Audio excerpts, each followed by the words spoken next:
다윗은 그의 인생에 있어서 수많은 어려움을 겪습니다. 참으로 치명적인 위협 가운데에서도 하나님께서 다윗을 인도하심으로 넉넉히 이겨낼 수 있는 그런 은혜를 경험합니다.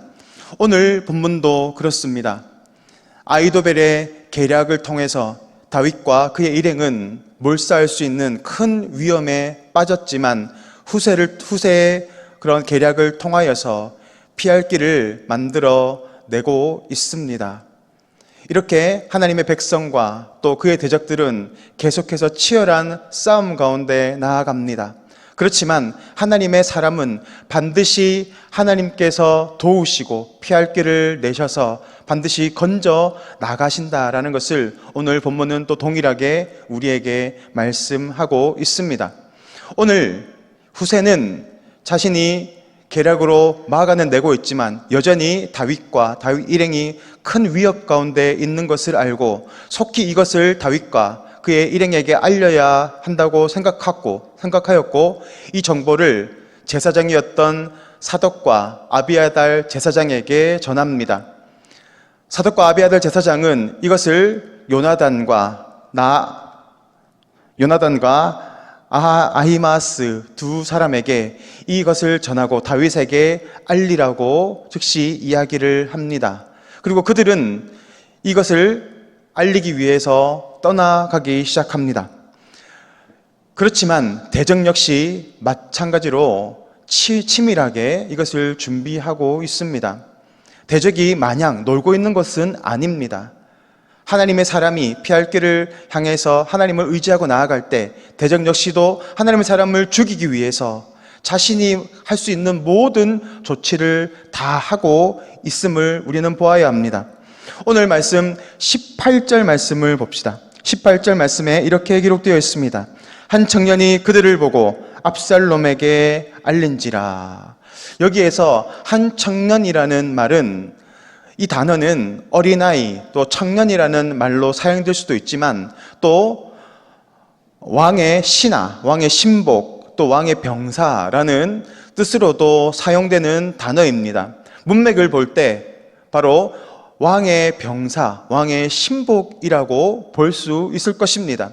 그 말은 아히도벨이나 압살롬이 이미 다윗과 이 제사장 간의 모종의 거래가 있을 것을 예상하고 스파이를 심어 놓았다라는 것입니다. 그냥 우연히 본 것이 아니라 치밀하게 이것을 예상하고 그 도주로까지 다 막아 놓은 상태였다라는 것입니다. 그래서 숨어 있다가 그들의 거래를 발견하고 이 청년, 그러니까 왕의 신복은 즉시 압살롬에게 가서 이 사실을 알립니다.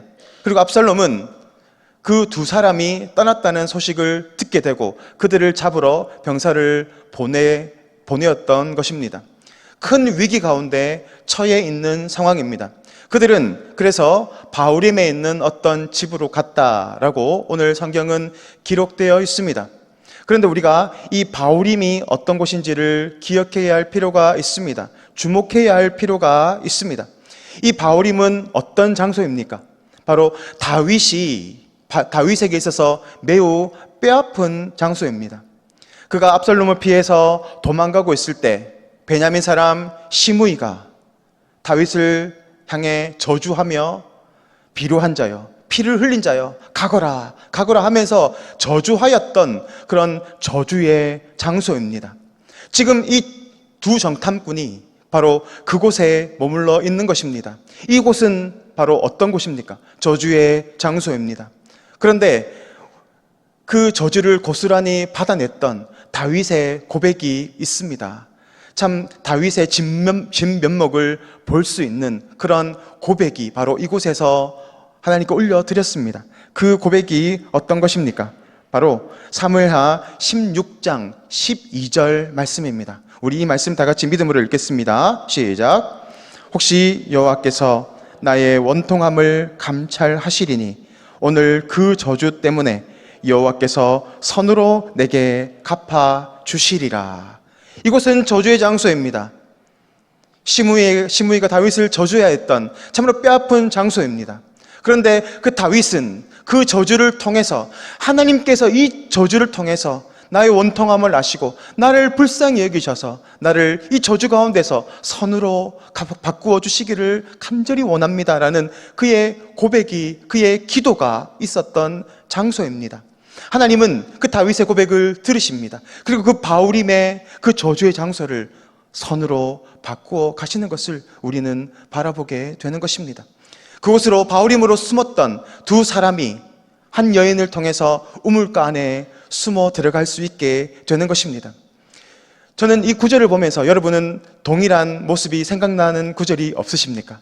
바로 여리고성을 정탐하러 갔던 두 정탐꾼과 기생 라합의 이야기가 연상이 되실 것입니다. 바로 이 기생 라합을 통해서 이 두 정탐꾼이 여리고성을 정탐할 수 있었고 또 적군의 추적을 따돌릴 수 있는 그런 은혜가 있었던 곳입니다. 왜 성경은 그 여리고성의 정탐꾼의 이야기와 오늘 이 본문의 이야기를 서로 오버랩시키게 만들고 있을까요? 바로 여리고성의 그 은혜를, 그 인도하시는 그 하나님을 바라보라고 우리에게 말하고 있는 것입니다. 하나님께서 그곳을 주셨고 마침내 때가 되면 하나님께서 이곳을 정복케 하실 것이다, 그것을 멸망시켜 가실 것이다 라는 것을 오늘 우리에게 동일하게 바라보게 하는 것입니다.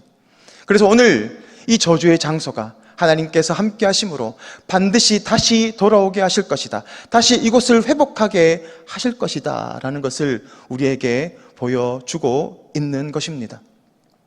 여리고 사람들은 바로 그 굳게 닫혀있는 문 안에 그들의 마음은 이미 녹아 있었다라고 성경은 말하고 있지 않습니까? 오늘 동일하게 이스라엘 백성 압살롬에게 속해 있는 사람들의 마음 역시도 녹아 있었다는 것을 보여주는 구절이 나오는데 바로 아히도벨의 자살입니다. 그는 자신의 계략이 먹히지 않는 것을, 선택되지 않은 것을 가지고 낙심하며 스스로 목매어 죽었다라고 성경은 말하고 있습니다.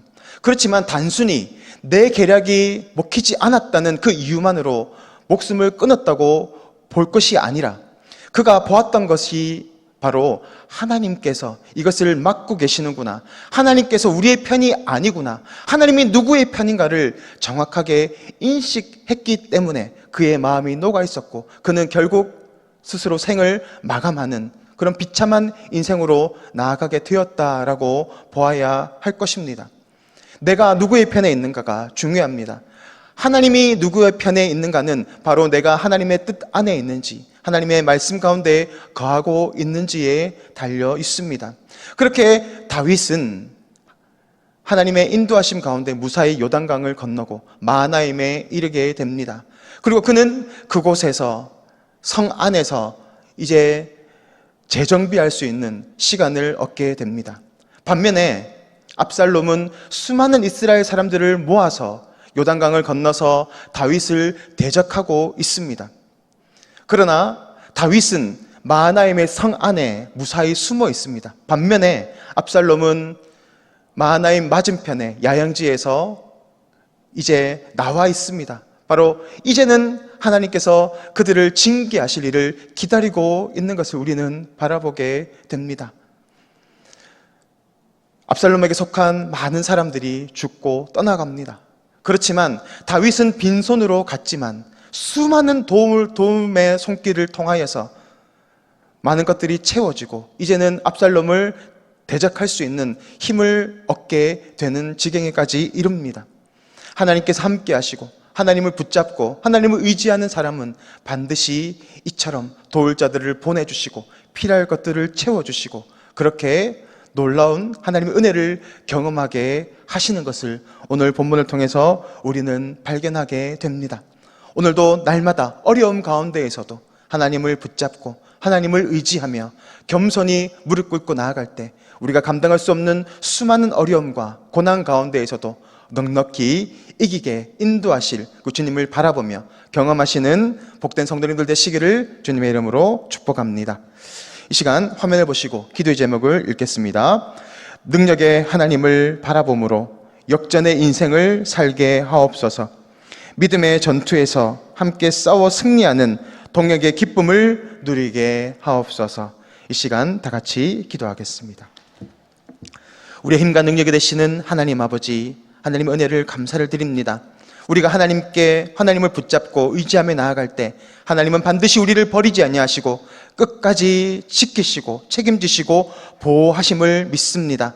오늘도 우리 가운데 있는 수많은 어려움과 또 앞이 보이지 않는 문제 가운데에서 주님을 바라보며 주님의 은혜를 경험하며 역전의 인생을 살아갈 수 있도록 주님 은혜를 더하여 주시옵소서. 지금도 살아계셔서 역사하시는 주 예수 그리스도 이름으로 간절히 기도드리옵나이다. 아멘.